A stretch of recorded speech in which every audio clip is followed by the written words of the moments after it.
রাসূল সাল্লাল্লাহু আলাইহি ওয়াসাল্লাম বলছেন, ওই শয়তানের প্ররোচনায় পা না দিয়ে, যে শয়তানকে চিনে, শয়তানকে জানে, শয়তানকে কাল্পনিক মনে করে না, বাস্তব মনে করে, যে শয়তানের সাথে লড়াই করে ঘুম থেকে উঠে ওযু করে দোয়া পড়ে, ওর সকালটা হয় নাশীতান, চঞ্চল, ফুর্তিময়, শরীরে কোনো অলসতা কাজ করে না।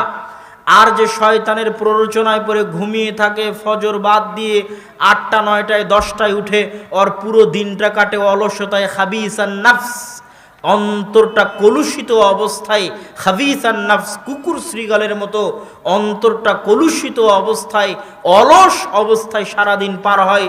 আর যদি শয়তানের সাথে লড়াই করে সকালে উঠে যায়, তাহলে তিবান নাফস, অন্তরটা পবিত্র থাকে।